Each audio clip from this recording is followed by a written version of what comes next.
السلام عليكم اخوان الاعزاء. اليوم هنا تأسيس مطبخ على القبان والليزر. طبعا هذا المطبخ هو مطبخ عراقي يصير الخلاط بالحائط، واذا كان المطبخ تركي يصير الخلاط بالسنك بهذا الترتيب وهذا الشكل دفن بالمرحلة الاولى. هنا عندنا ان شاء الله حمام كلاسيكي، خلاط قردوش وخلاط شطاف ظاهرين، اشتغلنا على الليزر والقبان، وهذا الحفر قدامكم وهذا الترتيب وهذا الشكل، هاي الطريقة الصحيحة ان شاء الله.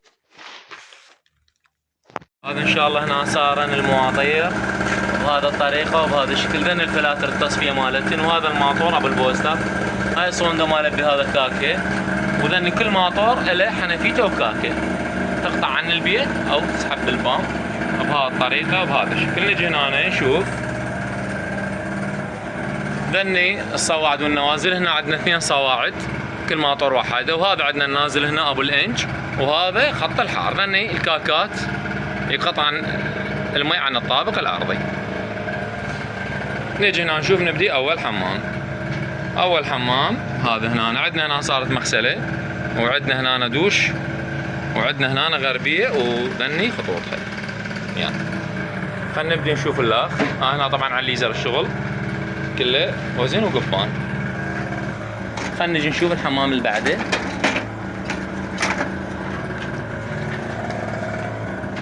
نجي نشوف هنا صار عندنا هذا هنا المطبخ، هذا المطبخ هنا، وهذا حار بارد، طبعا شغل كله على القبان.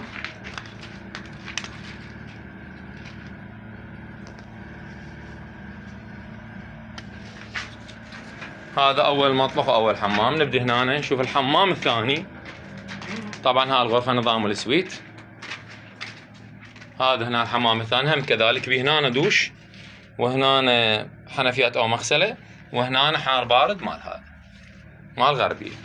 نشوف الحمام الثالث. الحمام الثالث هنا ان شاء الله هذا هنا صار عندنا همين دوش، وهنا حنفيات، وهنا خلاط شطاف حار بارد، وهناك هاي مال حوض.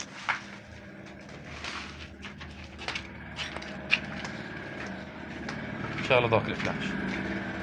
هذا الحمام الرابع، هم هذا هنا في شطافة نفس الغربية، هاي مال الحوض مال الغربي، وهنا الدوش. هسه نجي نشوف الحمام الخامس. طبعا هاي البوار هنا تمشي بهاي الطريقة وبهاي الشكل. الحمام الخامس هذا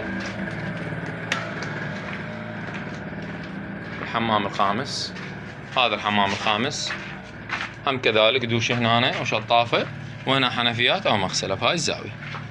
نجي نشوف الحمام السادس. هاي البوار هي عابرت له، جاية من هناك موزعة. هذا الحمام السادس.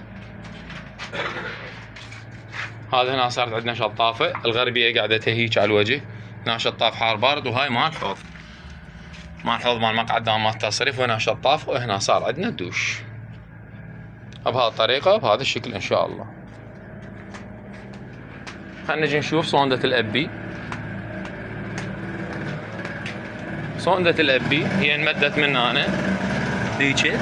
صوندة الأبي صارت هنا، هاي طلعت ومن هنا تدور.